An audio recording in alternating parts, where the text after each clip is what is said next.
நம்முடைய பிதாவாகிய தேவனால் கர்த்தராகிய இயேசு கிறிஸ்துவினால் அனைவருக்கும் கிருபை இரக்கமும் சமாதானமும் உண்டாவதாக. ஆமென். அல்லேலூயா. கர்த்தர் தாமே நம் ஒவ்வொருவரையும் ஆசீர்வதித்து கிறிஸ்துவின் வசனத்தாலே நம்மை திறப்படுத்தி சிறப்படுத்தி நிலைப்படுத்தி உறுதிப்படுத்தி ஆசீர்வதிப்பாராக. ஆமென். அல்லேலூயா. நாம் சிந்திக்கும்படியாக தெரிந்து கொள்ள வேண்டிய வார்த்தை 2 தெசலோனிக்கேயர் புத்தகம் 2ஆம் அதிகாரம் 14வது வசனம். 2 தெசலோனிக்கேயர் 2:14. நீங்கள் நம்முடைய கர்த்தராகிய இயேசு கிறிஸ்துவின் மகிமையை அடையும் பொருட்டாக எங்கள் சுவிசேஷத்தினாலே அந்த ரட்சிப்புக்கு அவர் உங்களை அழைத்தார். அல்லேலூயா.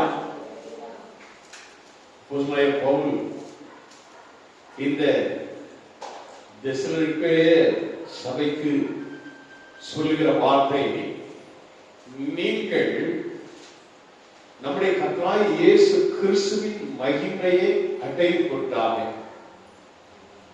எங்கள் சுவிசேஷத்தினாலே அந்த ரட்சிப்புக்கு அவர் உங்களை அழைத்தார். அப்போஸ்தலனாகிய பவுல் இந்த தெசலோனிக்கேயர் சபைக்கு அவர் சென்று பிரசங்கித்த நாட்கள் எத்தனை இருக்கும் நீங்க நினைக்கிறீங்க? எவ்வளவா அவர் அங்க அந்த ஊழியத்தை செய்திருப்பார்?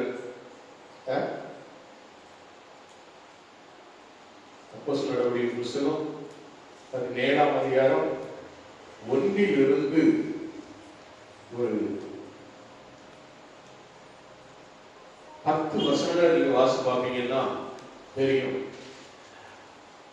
அவர் அந்த தெசலோனிக்கே பட்டணத்திற்கு அவர் போய் 3 ஓய்வு நாட்கள்ல தான் பிரசங்கித்தார். 3 ஓய்வு நாள். அப்போ 3 ஓய்வு நாள்ல 3 நாள் மட்டும் அவர் பிரசங்கம் பண்ணியிருக்கிறாருன்னா 3 வாரத்தில் தங்கி இருந்தாரு. 3 வாரம் தங்கி இருந்தார். தன்னுடைய வேலை செய்து கொண்டே தங்களுடைய ஜீவனத்திற்கான எல்லா காரியத்தையும் பார்த்து கொண்டே மக்களோடு மக்களாக வேலை செய்து பிழைத்து அதோடு கூட ஊழியத்தை செய்தார். ஆனால் அவருடைய வழக்கத்தின்படி 17ஆம் அதிகாரம் 2வது வசனத்தை வாசி.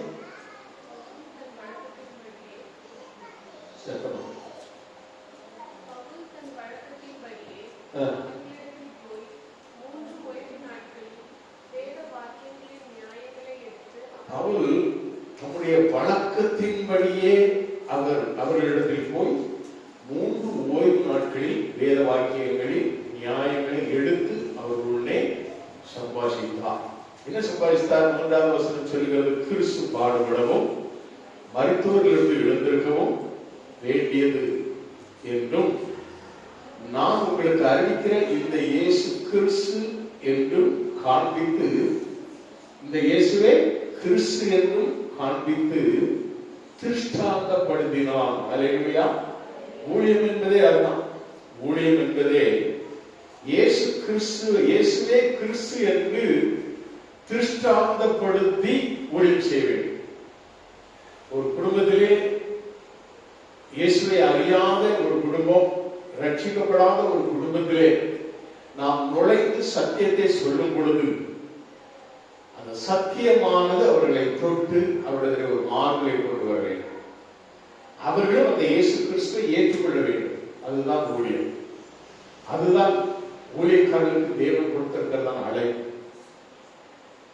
அண்ணன் தேவனுடைய பிள்ளைகள் 3 வாரங்கள் மட்டும்தான் அவர் அங்கு தங்கியிருந்தார். 3 ஓய்வு நாட்களில் வேத வாக்கியங்களை அங்கு பிரசங்கம் பண்ணினார். தெசலோனிக்கே பட்டணம் என்பது ஐரோப்பாவிலே உள்ள ஒரு 2ஆம் நகரம் என்று சொல்லப்படுகிறது. 2வது பெரிய நகரம். இந்த நகரத்தை கசந்தர் என்று சொல்லக்கூடிய ஒரு ராஜா அந்த நகரத்தை புதுப்பித்து கட்டி அவன் அங்கு வாழ்ந்தான். அவனுடைய மனைவி பிலிப்பின் மகள் பிலிப்பு ராஜா. பொதுவாகவே வேதத்திலே நாம் பார்ப்போம் என்று சொன்னால் பார்வோன் என்று அழைக்கப்படுகிறவர். அந்த ஏற்று தேசத்திலே யார் யார் ராஜாவாக மாறுகிறார்களோ அவர்களுக்கு எல்லாருமே மொத்தத்தில் பார்வோன் தான். அவருடைய பேர் ஒவ்வொரு விதமாக காணப்படும். பொதுவாக இந்த தமிழ்நாட்டில் சேர சோழ பாண்டியர்கள் ஆண்டார்கள் அப்படின்னு சொன்னா சேர மன்னன், சேரன் செங்குட்டுவன், பாண்டிய மன்னன் அப்படின்னு சொல்லிட்டு இருக்கும். அதே மாதிரி சோழ வம்சத்துல ராஜராஜ சோழன், கரிகால சோழன், இப்படி ஒவ்வொருத்தருக்கும் ஒரு பேர் உண்டு. அது மாதிரி ஒவ்வொரு பேர் இருக்கும். ஆனால் அங்கு பொதுவாக அந்த பார்வோன் என்று அழைக்கப்படுவார். அதே போல ரோம சாம்ராஜ்யத்திலே அவர்களை எப்படி கூப்பிடுவாங்க? ஏரோது என்று கூப்பிடுவாங்க. ஏரோது ராஜா அப்படின்னு கூப்பிடுவாங்க. இந்த ஏரோது நீங்க பாத்தீங்கன்னா கிறிஸ்து பிறந்த நாட்களிலே பிறப்பதற்கு முன்பதாகவே ஏரோது என்கிறதான ஒரு மன்னன் இருந்தான். அவன் கிறிஸ்து பிறந்து கொஞ்ச நாட்களுக்கு பிறகு அவன் கிறிஸ்து பிறந்த நாட்களில் அவன் தான் சட்டம் கொண்டு வருவான். 2 வயதுக்கு உட்பட்ட குழந்தைகள் எல்லாம் கொன்றுகள் அப்படின்னு சொல்லி சொல்லுவான். காரணம் என்னன்னா இயேசு கிறிஸ்துவ எப்படியாவது அழிச்சிடணும் அப்படின்னு சொல்லி. பிற்பாடு அவன் மறித்துடுவான். மறித்திருப்பால்தான் அடுத்தடுத்த சம்பவங்கள்லாம் இங்கே வேதத்தில் வாசிக்கும் போது பார்க்கலாம். அந்த ஏரோது, அந்த ஏரோதுக்கு பிறகுதான் அடுத்த ஏரோது வந்தான். இந்த ஏரோது அவனுடைய அந்த பிலிப்பு என்று சொல்லக்கூடிய அந்த மன்னனுடைய மகளும் தான் இந்த சக்கந்தர் என்பவன். இவன் என்ன பண்ணான்? கசந்தர் என்பவன் இவன் திருமணம் செய்தவன். இவன் அந்த பொருளுடைய பேர் வந்து தெசலோனிக்கா. யாருடைய பேரு? அந்த கசந்தருடைய மனைவி பேரு, அந்த பிலிப்புடைய மகளுடைய பேரு தெசலோனிக்கா. அந்த பேரை இந்த பட்டணத்தை புதுப்பித்து கட்டிய பொழுது அதுக்கு என்ன பண்ணான்? தெசலோனிக்கா அப்படிங்கிறது தெசலோனிக்கா பட்டணம் என்று பெயர் வச்சான். கர்த்தருக்கு ஸ்தோத்திரம். இதுதான் அதனுடைய சரித்திரம். இது கிறிஸ்துவுக்கு முன் கிமு 315 நடந்த ஒரு சம்பவம். அல்லேலூயா. இங்கு பவுல் அவன் தன்னுடைய ஊழியத்தை செய்வதற்காக அந்த இடத்துக்கு வந்தான். அங்கு இருந்துதான் அவன் அந்த 3 வார காலம் அளவும் ஊழியம் செய்தான். ஆண்டுடைய வசனம் பவுலாலே அங்கு சொல்லப்படுகிறது. பவுலை ஆண்டவர் அங்கு பயன்படுத்துகிறார். அந்த பவுலுக்கு அந்த 3 வாரங்களுக்கு மேலாக அது தங்க முடியவில்லை. நீங்க இந்த அப்போஸ்தலர் நடவடிக்கை புத்தகத்துல நீங்க வாசி பாப்பீங்கன்னா அதை நீங்க பார்க்கலாம். 4வது வசனத்துல பார்க்கலாம். அவர்களில் சிலரும் பக்தியுள்ள கிரேக்கரில் திரளான ஜனங்களும் கனம்பொருந்திய ஸ்திரீகளில் அநேகரும் விசுவாசித்து பவுலையும் சீலாவையும் சேர்ந்து கொண்டார்கள் அப்படின்னு தெரிஞ்ச உடனே 5வது வசனத்தில் சொல்லப்படுகிறது, விசுவாசியாத யூதர்கள் வைராக்கியம் கொண்டு வீணராகிய சில பொல்லாதவர்களை சேர்த்து கொண்டு கூட்டம் கூடி பட்டணத்தில் அமளி உண்டாக்கி அந்த யாசோனுடைய வீட்டை வளைத்துக் கொண்டு அவர்களை பட்டணத்தாருக்கு முன்பாக இழுத்து கொண்டு வர வகை தேடினார்கள் என்று பார்க்கலாம். ஒரு பெரிய கலவரத்தை உண்டு பண்ணி அப்படியாக இந்த பவுல் அந்த பட்டணத்தை விட்டு வெளியேற்றப்படுகிறார். அதை நீங்க 8வது வசனம் அந்த வசனத்தில் வாசிக்கும் போது 8:9-10 நீங்கள் வாசிக்கலாம். அருமையான பிள்ளைகள், கர்த்தருடைய வசனத்தை குறித்து பேசும் பொழுது, கர்த்தருடைய வார்த்தையை குறித்து பேசும் பொழுது அநேகர் ஏற்றுக்கொண்டார். அப்படி ஏற்றுக்கொண்ட ஒரு பட்டணம் தான் அல்லேலூயா. 3 வாரத்துல 3 ஞாயிற்றுக்கிழமைகள்ல 3 ஓய்வு நாட்கள்ல அவருடைய பிரசங்கத்தை கேட்டு ஜனங்கள் மனம் திரும்பினார்கள் என்றால் நாமெல்லாம் எப்படி இருக்கணும் சொல்லுவோம்? அவங்கள விட பயனா இருக்கணுமா இல்லையா? ஏன் ஐயா எங்களை குறிச்சு சொல்றீங்க? தெசலோனிக்கா குறிச்சு சொன்னா அவங்கள குறிச்சே சொல்லிட்டு போங்க. நாங்க எப்படியும் போறோம், எங்க போக்குல நாங்க போறோம். எப்படியாவது நாங்க கிடக்கணும். எங்களையா போட்டு தட்டி எடுப்பீங்க. நாங்க எழுதினோம் அப்படியே குப்பரப்படுத்து தூக்கி மல்லாடு கொடுத்து புறப்பட்டு நாங்க எப்படி வேணாலும் இருக்கோம். எங்களுக்கு எழுத்துவே கூடாது அப்படிங்களா? எழுப்புதல் வேண்டும். அல்லேலூயா. சபையிலே எழுப்புதல் வேண்டும்.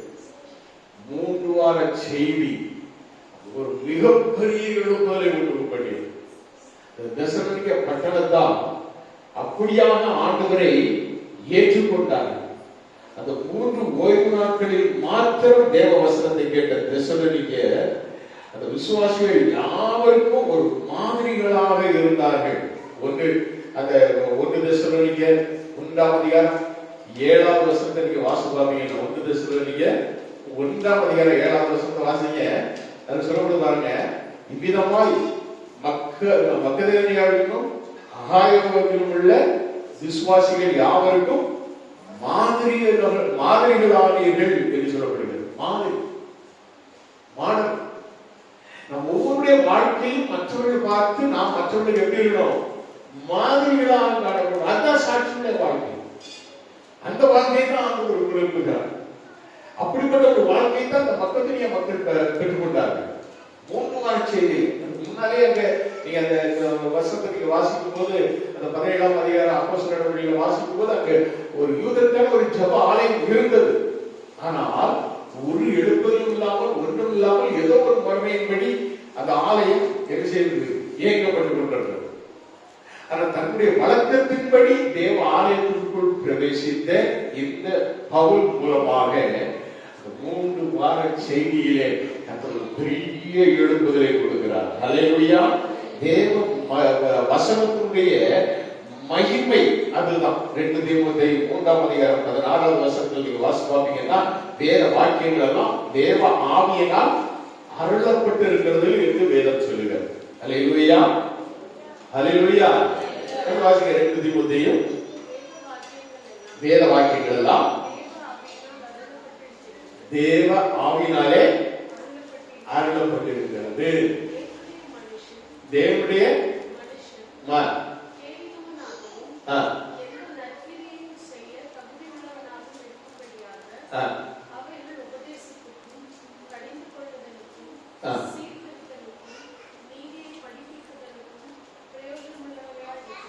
ஹல்லேலூயா. அப்போ வேத வசனம் தேவ ஆவியினாலே அருளப்பட்டிருக்கிறது. ஹல்லேலூயா. ஆகையால்தான் அந்த வேத வசனத்தை மிகுந்த ஜாக்கிரதையாக பிரசங்கம் பண்ணுகிறார்கள்.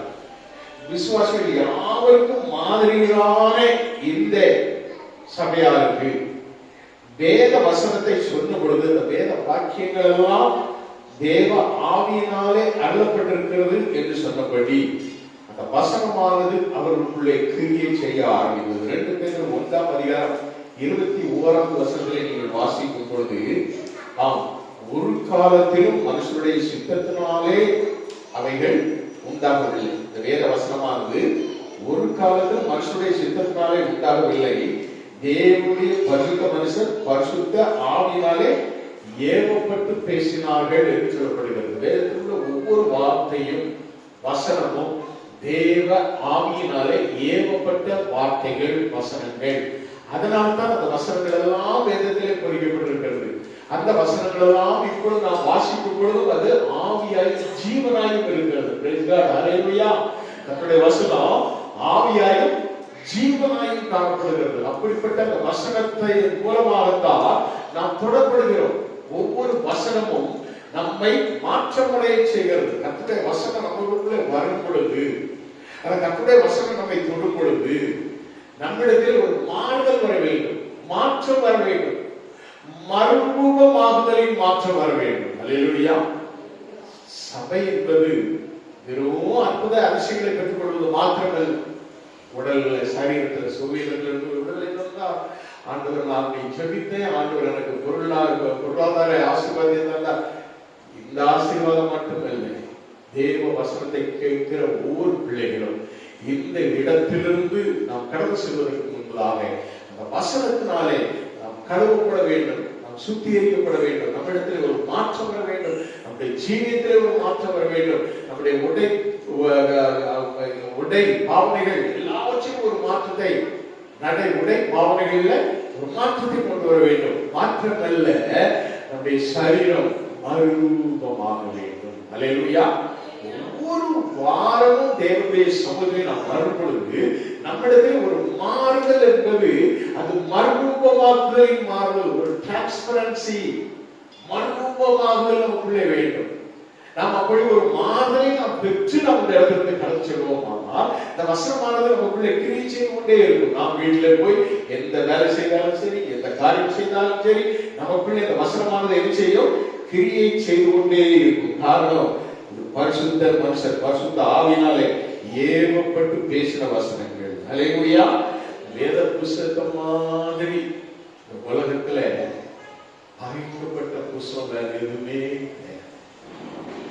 வேத புஸ்தகம் நூல் மாதிரி எதிர்க்கப்பட்ட நூல் உலகத்திலே வேற எந்த நூலும் கிடையாது. வேதம் தான் பயங்கரமான எதிர்ப்பு, பயங்கரமான பகையுள்ள ஒரு புஸ்தகம் உண்டுன்னா அது வேதம் தான்.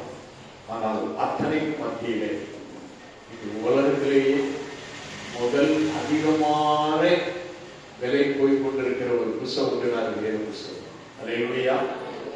சீன தேசத்திலே உலகம் முழுவதும் அச்சடிக்கிற புஸ்தகங்களிலே மேக்சிமம் புஸ்தகம் 80-90% புஸ்தகம் எங்க சீன தேசத்துல அச்சடிக்கிறாங்க. சீன தேசத்திலே அச்சடிக்கிற புஸ்தகத்திலே சீன தேசத்திலேயே மிகவும் அதிகமான புக்குகள் அங்க என்ன செய்யப்படுகிறது? விற்கப்படுகிறது. ஏனென்றால் 60% புக்குகள் அங்கே விட்டு தெரிந்து விடுகிறது. அது சீன மொழியிலே அடிக்கப்பட்ட அந்த புஸ்தகம் அப்பப்போ அதுக்கெல்லாம் இருக்கிற ஜனங்கள் அதை அச்சடித்து அப்படி வந்து கடையில உட்கார்ந்து போதே ஓடி போய் வாசல உடைப்பதற்கு முன்பதாக எனக்கு ஒன்று உனக்கு ஒன்று நினைச்சுக்கிறாங்க.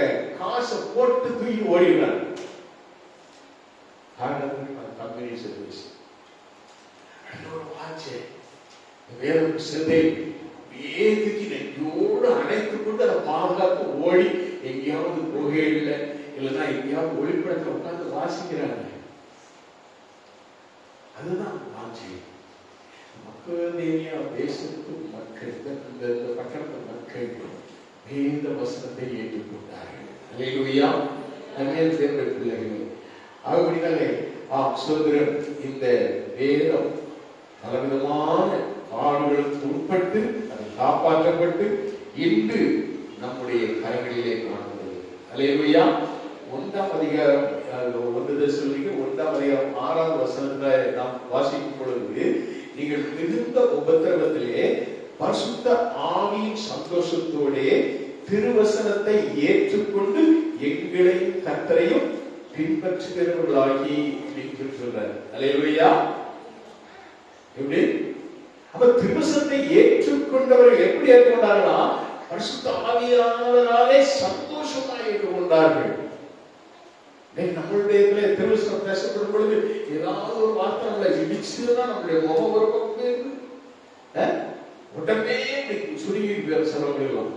பாக்குறேன், கண்கூடவா பாக்குறேன். நான் அங்க பாக்குறேன்னு நினைச்சா அங்க பாத்துட்டு இருக்கேன், அங்க பாக்குறேன்னு நினைச்சா அந்த பக்கம் பாத்துட்டு இருக்கேன். வசனம் தைக்கும் பொழுது எத்தனை பேர் கூலி கூறுகிறீங்க? அது சந்தோஷமா ஏற்பது கிடையாது. காரணம் என்ன?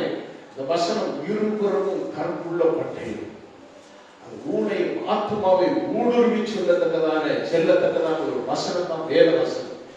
அப்ப அந்த வசனம் நம்ம புடமிடும். இந்த வசனம் புடமிடப்பட்ட வசனம். அதையும் நல்லா கவனிக்கணும். வசனமானது அது பொன்னிலும் பொன்னிலும் அதிகமாக புடமிடப்பட்ட வசனம். அது நமக்குள்ளே கிடைக்கும் பொழுது அது நம்மையும் புடமிடுகிறது. Price God. ஹல்லேலூயா. அருமையான தேவனுடைய பிள்ளைகளே, இந்த தேவ வசனத்தை அவர்கள் என்ன செய்தார்களாம்? அப்படியே சந்தோஷமாய் ஏற்றுக்கொண்டார்கள்.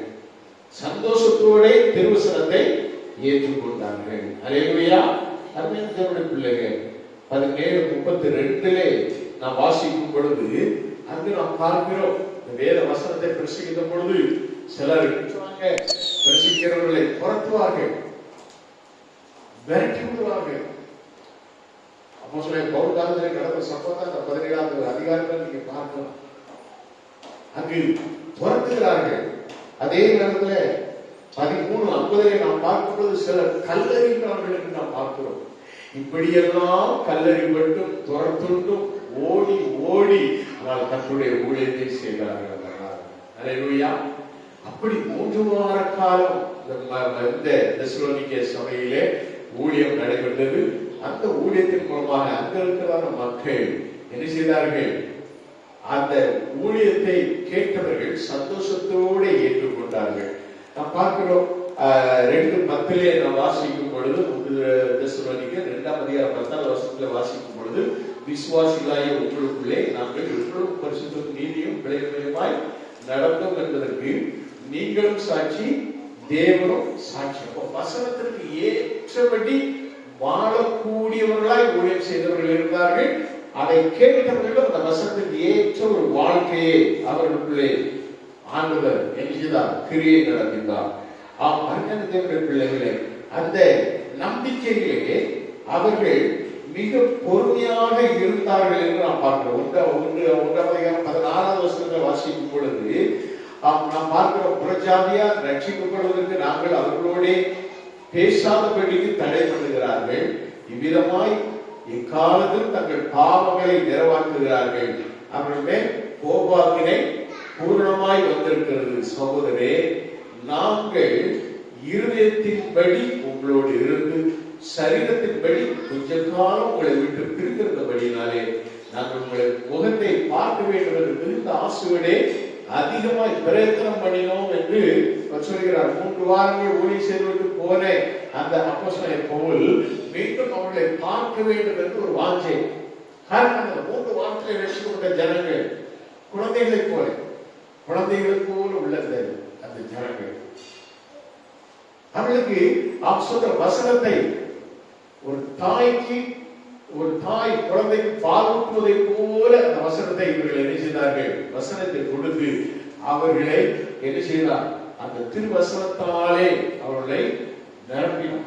அந்த திருவசனத்தை ஏற்றுக்கொண்ட ஜனங்கள் அவர்கள் முற்றிலுமாக ஒரு மாற்றம் அடைந்து சந்தோஷமாய் அதை ஏற்றுக்கொண்டு கர்த்தருடைய பிள்ளைகளாய், நம்பிக்கையிலே ஒரு பொறுமையுள்ள பிள்ளைகளாய் வாழ்ந்தார்கள், பரிசுத்தம் உள்ளவர்களாய் வாழ்ந்தார்கள் என்று நாம் பார்க்கிறோம். சோதரம் அந்த 4ஆம் அதிகாரம் 3வது வசனத்தை வாசிக்கும் பொழுது நாம் பார்க்கிறோம், நீங்கள் பரிசுத்தம் உள்ளவர்களாக வேண்டும் என்பதே தேவனுடைய சித்தமாய் இருக்கிறது. அந்த ஊழியமே அவர் சொல்லுகிற காரியம், நீங்கள் பரிசுத்தம் உள்ளவர்களாக வேண்டும் என்பதே தேவனுடைய சித்தமாய் இருக்கிறது அப்படின்னு சொல்ற 7ஆம் வசனத்தில் சொல்லும் பொழுது, தேவன் நம்மை அசுத்தத்துக்கல்ல பரிசுத்தத்திற்கே அழைத்திருக்கிறார் என்று அழைப்பை குறித்து அப்போஸ்தலன் பவுல் சொல்கிறார். பரிசுத்தமான அழைப்புக்கு இந்த சபையார், இந்த தெசலோனிக்கே சபையார் தங்களை பரிசுத்தப்படுத்திக் கொண்டார்கள். வசனத்திற்கு ஏற்றபடி வாழ கற்றுக்கொண்டார்கள். அன்பு, சகோதர சிநேகம் எல்லாவற்றையும் அவர்கள் பெற்றிருந்தார்கள். அவங்கள குறிச்சி அந்த வசனத்தை நீங்க வாசிக்கும் பொழுது இன்னும் அதிகமாக நீங்க பார்க்கலாம். அருமையான தேவனுடைய பிள்ளைகளே, வேத வசனம் 2ஆம் அதிகாரம் 2வது வசனத்திலே நான் வாசிக்கும் பொழுது அங்க நான் பார்க்கிறோம். 2ஆம் அதிகாரம் 2வது வசனத்துல, உங்களுக்கு தெரிந்திருக்கிறபடி முன்னே பிரிக்கப்பட்டதிலே நாங்கள் பாடுபட்டு நிந்தை அடைந்திருந்தோம், வெகு போராட்டத்தோடு தேவனுடைய சுவிசேஷத்தை உங்களுக்கு சொல்லும்படி நம்முடைய தேவனுக்குள் தைரியம் கொண்டிருந்தோம் என்று சொல்கிறார்.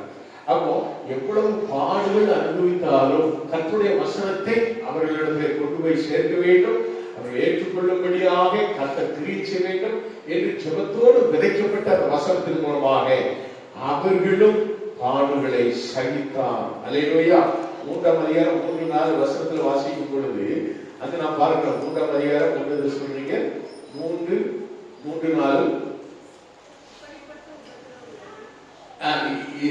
இப்படிப்பட்ட உபத்திரவங்களை சகிக்க நாம் நியமிக்கப்பட்டிருக்கிறோம் என்று நீங்கள் அறிந்திருக்கிறீர்களே. நமக்கு உபத்திரம் வரும் என்று நாங்கள் உங்களிடத்தில் இருந்த போது உங்களுக்கு முன்னறிவித்தோம், அப்படியே வந்து நேரிட்டதென்றும் அறிந்திருக்கிறீர்கள். அல்லேலூயா.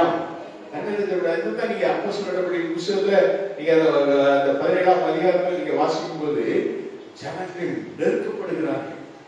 ஏற்றுக்கொண்டார்கள் என்று தெரிந்த உடனேயே ஜனங்கள், அந்த விசுவாசியாத யூதர்கள், அவங்க என்ன செய்யறாங்க?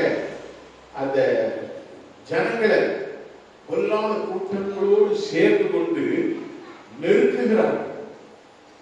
ஜனங்களுக்கு விரோதமாக படையெடுக்கிறார்கள். அந்த ஜனங்களை எப்படியாவது இந்த விசுவாசத்திலிருந்து பயம் போய் செய்ய வேண்டும் என்று பயமுறுத்துகிறார்கள். இன்றைக்கும் அப்படிதான் நடந்து கொண்டிருக்கு.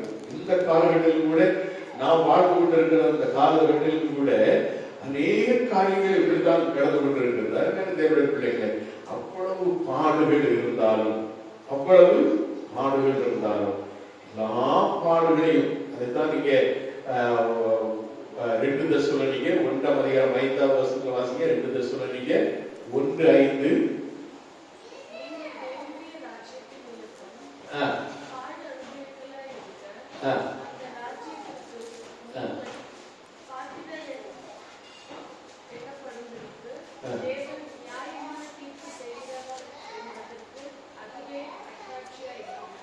நீங்கள் அந்த பாடுபட வேண்டும் என்பதற்கு ஒரு நிமிஷம்.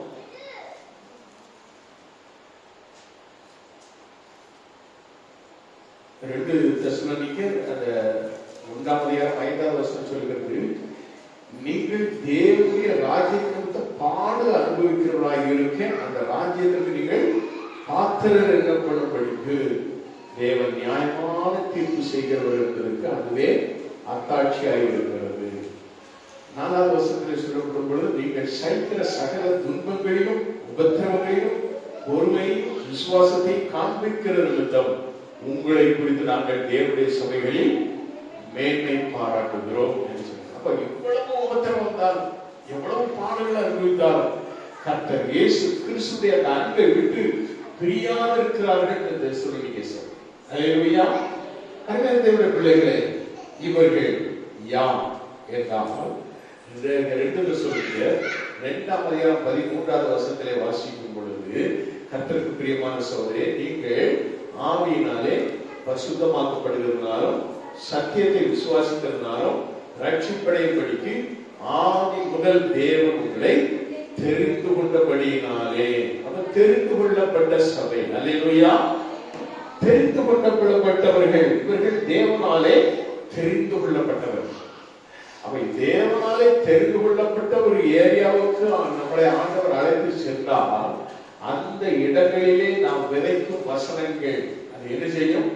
அது 30, 60, 100 பலன் கொடுக்க ஆரம்பித்துள்ளது. அல்லேலூயா. இங்கு தெசலோனிக்க பட்டணத்தார் மிகுந்த சந்தோஷத்தோடு ஆண்டவரை ஏற்றுக்கொண்டார்கள். மிகுந்த சந்தோஷத்தோடு இவர்கள் அந்த கிறிஸ்துவுக்குள் வாழுகிற ஒரு வாழ்க்கையை பெற்றுக் கொண்டார்கள். அதை குறித்து 2 தெசலோனிக்கேயர்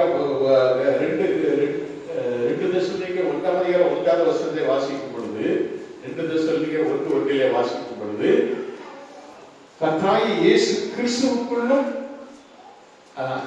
பவுலும் சில்வானும் தீமோத்தேயும் நம்முடைய பிதாவாகிய தேவனுக்குள்ளும் கர்த்தராகிய இயேசு கிறிஸ்துவுக்குள்ளும் இருக்கிற தெசலோனிக்கேயர் சபை என்று சொல்கிறார். தேவனுக்குள்ளும் கிறிஸ்துவுக்குள்ளும். நம்முடைய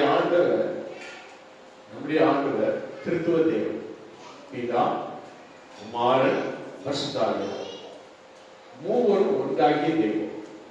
அப்போ நாம தேவனுக்குள்ளும் இருக்க வேண்டும்.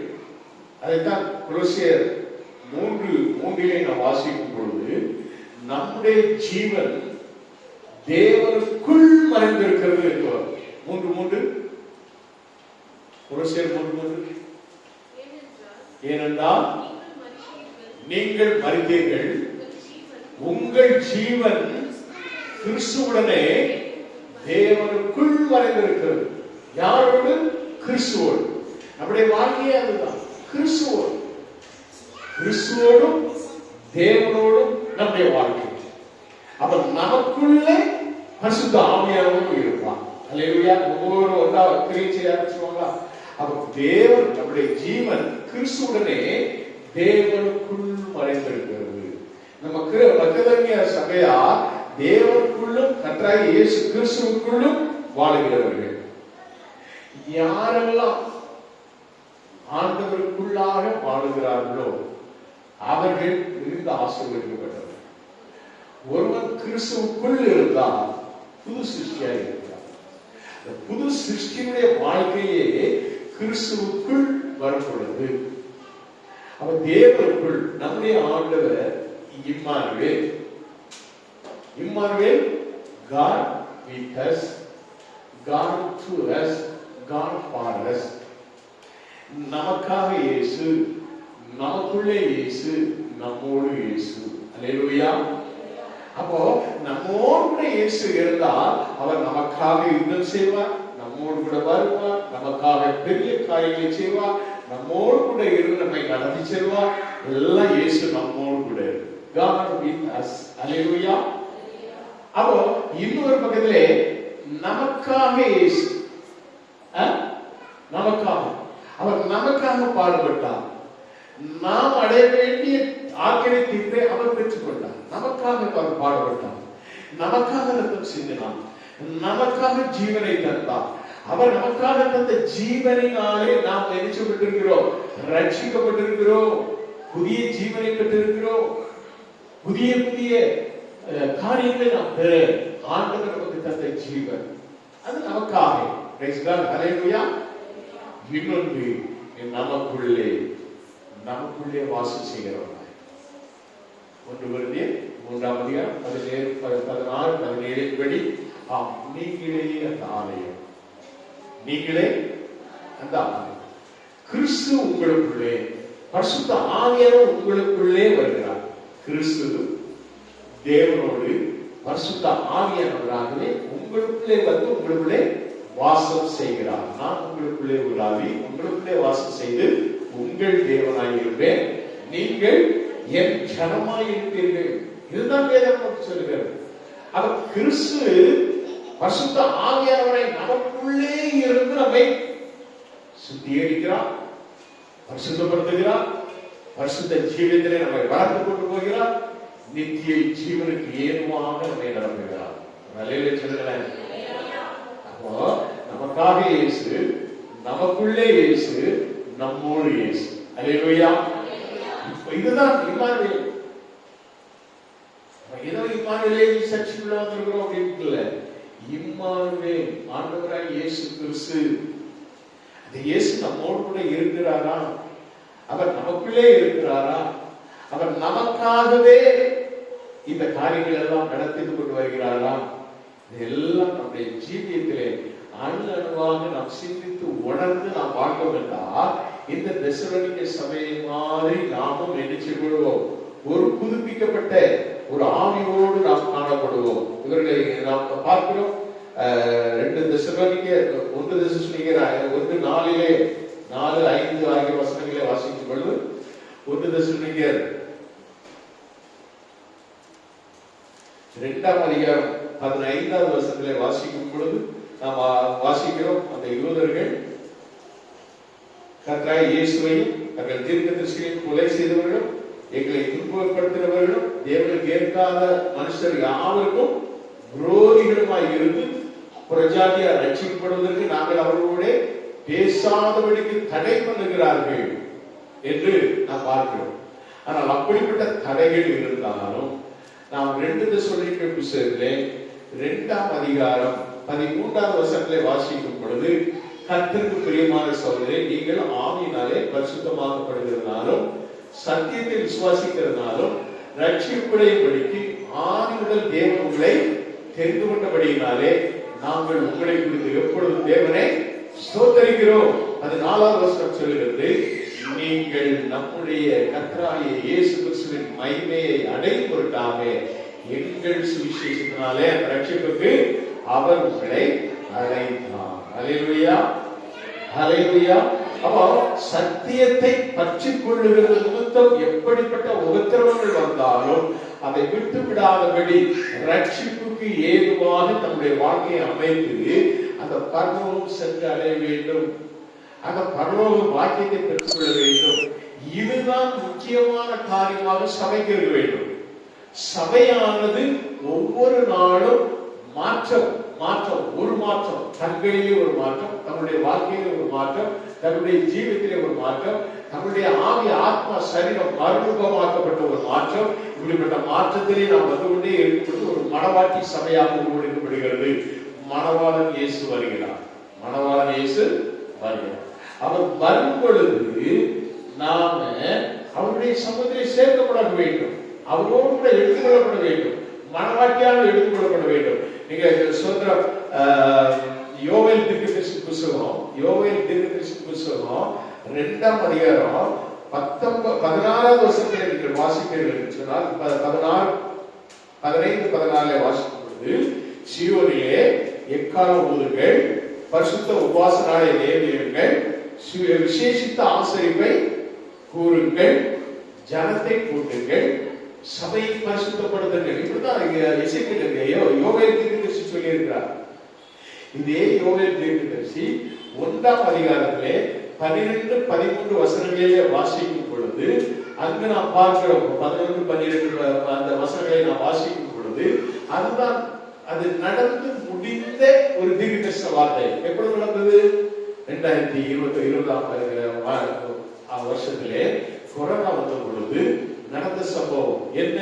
பயிர் குடியிலே வைக்கப்படுங்கள், கோதுமையும் வார்கோதுமையும் இல்லாமல் போயிட்டு, திராட்சை தோட்டக்காரரே அலருங்கள், வயல்வெளியின் அறுப்பு அழிந்து போயிட்டு, திராட்சை செடி வதங்கி அத்திமரம் சாரம் என்று போகிறது, மாதளை பேரிச்சம் கிச்சிலி முதலிய வெளி செடிகள் எல்லாம் வாடி போயின, சந்தோஷம் மனுபுத்தரை விட்டு ஒழிந்து போய். இவ்வளவு நடந்ததா இல்லையா? கொரோனா காலத்தில் நடந்ததா இல்லையா? இதைத்தான் யோவேல் தீர்க்கதரிசி சொன்னார். இப்ப நாம இந்த தீர்க்க தரிசனம் நிறைவேறுதலின் காலத்துல இருக்கோம். நல்ல கவனமாக இந்த இன்னொரு 5 நிமிஷத்துக்குள்ள உங்களுக்கு இந்த மக்கள் இந்த தெசலோனிய சபையை குறித்தும் இந்த சத்தியத்தை குறித்துமான பொருள் அதுதான். நாம் ஆயத்தமாக இருக்க வேண்டும். ஏற்கனவே இந்த 19-20 கொரோனா 19 சொல்லுவாங்க. ஆனா 20 தான் நமக்கு பெரிய தாக்கத்தை கொண்டு வந்தது. அந்த நாட்கள்ல நடந்த சம்பவத்தை தான் இங்க நாம யோவேல் தீர்க்கதரிசி புத்தகத்திலே 1ஆம் அதிகாரத்திலே 12வது வசனத்திலே வாசிக்கிறோம். சந்தோஷம் மனுபுத்தரை விட்டு ஒழிந்து போயிட்டு, ஆசாரியர்களே ரெட்டுடுத்தி புறம்புங்கள், பலிபீடத்தின் பணிவிடைக்காரரே அலறுங்கள், என் தேவனுடைய தொண்டரே நீங்கள் உள்ளே பிரவேசித்து ரெட்டுடத்தவர்களாய் ராத்தங்குங்கள், உங்கள் தேவனுடைய ஆலயத்தில் போஜன பலியும் பான பலியும் செலுத்தப்படாமல் நிறுத்தப்பட்டது என்று போயிட்டா இல்லையா? சர்ச்செல்லாம் எல்லாம் போஸ்ட் பண்ணாங்களா இல்லையா?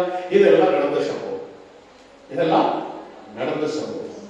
இப்ப நடக்க போகிற சம்பவம் அடுத்ததுதான் நீங்க இந்த 2020 பிறகு நீங்க நல்லா யோசிப்பாங்கன்னா, நம்முடைய சபைகளிலையும் படிப்படியாக சபையுடைய உபதேசங்கள் எல்லாமே இயேசு கிறிஸ்துவின் வருகையை குறித்தே காணும். நீங்க தொடர்ச்சியா நீங்க போய் பார்த்தீங்கன்னா அந்த சம்பவங்கள் எல்லாம் ஆண்டவருடைய வருகையை குறித்து, ஆண்டவர் சமீபத்தில் இருக்கிறார், ஆண்டவருடைய வருகை சமீபமாயிற்று என்று எச்சரிக்கை செய்தி ஒவ்வொரு மாதத்திலும் ஒவ்வொரு வாரத்திலும் ஏதாவது ஒரு வார்த்தை வசனத்தோடு விளக்கிக் கொண்டே வந்திருப்போம். அது காரணம் என்ன? அப்சத்திரம் ஆயத்தமாக தீர்க்கதரிசி காலம் நிறைவேறிட்டு இப்போ என்ன நடக்குது? இப்பதான் அது வாசிக்க 2ஆம் அதிகாரம் அந்த 16வது வசனத்தை வாசிக்கும் பொழுது, ஜனத்தை கூட்டுங்கள். எப்படி? ஜனத்தை கூட்டுங்கள். உபாச நாளை இந்த வருஷத்துல உபாச நாளை உபயோகிச்சோமா? எல்லா வருஷமும் உபாசம் உண்டு. இந்த வருஷத்துல கொஞ்சம் ஸ்பெஷலா நைட்டு ஈவினிங் கூட அந்த உபாசத்தை எக்ஸ்டெண்ட் பண்ணி கண்டிப்பாக எல்லாரும் வரணும் சொல்லிட்டு சொல்லிக் கொண்டிருக்கிறோம். காரணம் என்ன? சபை ஆயத்தமாக வேண்டும், சபையை ஆயத்தப்படுத்த வேண்டும். இப்போ வாசிங்க, சபையை பரிசுத்தப்படுத்துங்கள். ஒன்று ஜனத்தை கூட்டுங்கள், 2வது சபையை பரிசுத்தப்படுத்துறதுனா எப்படி? ஆண்டவருடைய வருகைக்கு ஆயத்தமா? பரிசுத்தம் இல்லாத சபையை ஆண்டவர் மனவாட்டியாக ஏற்றுக்கொள்வாரா? முடியாது. அப்ப சபையை பரிசுத்தப்படுத்த வேண்டுமானால், பரிசுத்த சபையா மாற வேண்டுமானால் கர்த்தருடைய வார்த்தைகள் வசனத்தின் மூலமாகத்தான் சபையை பரிசுத்தப்படுத்த முடியும். சபை மக்கள், சபையினுடைய ஒவ்வொரு விசுவாசிகளும் வசனத்தை வார்த்தை ஏற்றுக்கொண்டால் தான் பரிசுத்தமாவார்கள். ஏற்றுக்கொண்டவர்கள், அவர்கள் தெரிந்து கொண்டவர்கள் மாத்திரமல்ல, வசனத்தை ஏற்றுக்கொண்டவர்களாக காணப்படும். தெசலோனிக்கே சபை மாதிரி ஏற்றுக்கொண்டவர்களாக இருந்தால்தான். இங்கே நாம் பார்க்கிறோம், பரிசுத்தப்படுத்துங்கள், முதியோரை சேருங்கள். முதியோரை சேருங்கள். அந்த நேரத்தில் இருக்கும் 19 குழந்தைகள்லாம் கூப்பிட்டு வராங்க. ஏஜ் பீப்புள்லாம் சர்ச்சைக்கு வராது. இப்போ முதியோர்கள் எல்லாரும் முதியோரை சேர்கள், பிள்ளைகளையும் பாலுங்கிற குழந்தைகளையும் கூட்டுங்கள். சில நேரத்தில் சில பிள்ளைகள்லாம் வீட்டில் விட்டு வந்துருவாங்க. நாம இருந்து விடுறோம், பிள்ளைகளையும் சேர்த்து கூட்டுவாங்க, பிள்ளைகளையும் சேர்த்து கூட்டுவாங்க. ஏன் வேதமாய் சொல்லுங்க, யார் ஒரு குளமும் பின்வைக்கப்படுவதில்லை என்று சொன்ன மாதிரி, மோசே அந்த நாள்ல பார்வோடு சொன்ன மாதிரி ஒரு குளமும் எல்லாரும் தேவ சமுத்திரம் வந்து நிற்கும். சத்தியத்தை வேதம் வசனத்தின் மூலமாக பரிசுத்தமாக்கப்பட வேண்டும். மணவாட்டி சபையாக ஆயத்தப்பட வேண்டும். காரணம் என்ன? மணவாளன் தன் அறையையும், அதே வசனம் தான் சொல்லுகிறது, மணவாளன் தன் அறையையும் மணவாட்டி தன் மறைவை விட்டு புறப்படுவார்களாக. மணவாட்டி தன் அறையை விட்டு, மணவாளன் தன் அறையையும் மணவாட்டி தன் மறைவை விட்டு புறப்படுவார்கள். உணர்வுகளை நம்ம பார்க்கிறோம். என கண்களின் வெடிப்புகளில் இருந்தும், என மலை உச்சிகளில் இருந்தும் கூப்பிடுகிற புறாமே உத்தமையே அப்படின்னு சொல்ற மாதிரி எல்லாம் மறைவிடத்தை விட்டு வெளியே வரும், ஒளிப்பிடத்திலிருந்து வெளியே வரும். எல்லாம் அப்படி நாம எண்ணினோம், ஒரு மனவாக்கியா ஒழித்துக் கொள்ளுகிற மனவாக்கியாக அல்ல, மறைவிடத்தை விட்டு வெளியே வந்து மணவாளனை நோக்கி எதிர்கொள்ளுகிற ஒரு மணவாட்டி சபையாக காணப்பட வேண்டும். அல்லேலூயா! அப்படிப்பட்ட ஒரு தைரியம் நமக்கு வேண்டும் என்றால் நாம் பரிசுத்தமான ஒரு வாழ்க்கையை வாழ வேண்டும். பரிசுத்தத்திலே ஆண்டவர், அதனால நான் பரிசுத்தர் ஆகையால் நீங்களும் பரிசுத்தராய் இருங்கள் என்று ஆண்டவர் சொல்கிறார். அல்லேலூயா! சோதரம் இவர்களுக்கு கிடைப்பது என்ன? கிறிஸ்துவின் மகிமையை அடைவதற்கு ஏதுவான ரட்சிப்பு. 2:14 நம்ம வாசம். 2:14 நம்ம என்ன வாசம்? சோதரம் கர்த்தராகிய இயேசு கிறிஸ்துவின் மகிமையை அடையும் பொருட்டாக எங்கள் சுவிசேஷம். அப்ப கிறிஸ்துவுடைய மகிமையை அடையும் பொருட்டாக இந்த தெசலோனிக்கே சபை இருந்தது. அடுத்ததாக தேவனுடைய ராஜ்யத்தின் இளைப்பாறுதலை பிரவேசிக்கும் சபையாக காணப்படுகிறது. அல்லேலூயா! அருமையான தேவனுடைய பிள்ளைகளே, கர்த்தருடைய வசனம் இயேசு கிறிஸ்து மனுஷ உருவம் கொண்ட தேவனுடைய வார்த்தை. தேவ வசனமோ வரி வடிவம் கொண்ட தேவ வார்த்தை. அப்ப வார்த்தையாக தேவன் மாம்சமாக நமக்கு வெளிப்பட்டார் என்று சொல்லப்படுகிறது. அதான் இயேசு கிறிஸ்து. அந்த இயேசு கிறிஸ்துவோடு கூட நாம், அந்த இயேசு கிறிஸ்துடைய வார்த்தையோடு கூட நாம் இணைந்து செயல்படுவோம் என்றால் நாம் பரிசுத்தமாக்கப்பட்டவர்களாய், பரிசுத்த ஆண்டவர் நம்மை வருகையிலே நம்மை அழைக்கும் பொழுது அந்த மனவாழ்வோடு நாம் சேர்ந்து கொள்வோம். அல்லேலூயா! இக்கால சத்தம் ஒலிக்கும் பொழுது நாம் கேட்கத்தக்கவர்களாய் நம்முடைய ஆவி ஆத்மா சரீரம் எல்லாம் அந்த பரிசுத்தரை நோக்கி ஏக்கத்தோடு காணப்படுகிறது. கர்த்தருக்கு காத்திருக்கிறவர்களோ புதுபலன் அடைந்து சக்திகளை அடித்து நிஜவர்கள் எழுப்புவார்கள். நம்முடைய எல்லா அவயவங்களும் ஆண்டவருக்காக பரிசுத்தப்படுத்துவது மாத்திரமல்ல, பரம இயேசுவை நோக்கி காத்திருக்கிற பிள்ளைகளாக நாம் காணப்படும் பொழுது கர்த்தரோடு எடுத்துக்கொள்வோம். ஒரு ஒரு தெசலோனிக்கே சபையானது சுதந்திரம் பெரிய ஒரு மாற்றம் என்று சொன்னால், நாம் இப்பொழுது நாம் இனிமேலாவது நாம் இன்னும் கொஞ்ச காலத்தை இயேசு வருவார். வந்து எங்க வந்திருக்காரு ஆண்டவர் இயேசு? எங்க வந்திருக்காரு? வெளிப்படுத்தல் 3ஆம் அதிகாரம் 16-17 வாசிங்க. வெளிப்படுதல் 3ஆம் அதிகாரம்.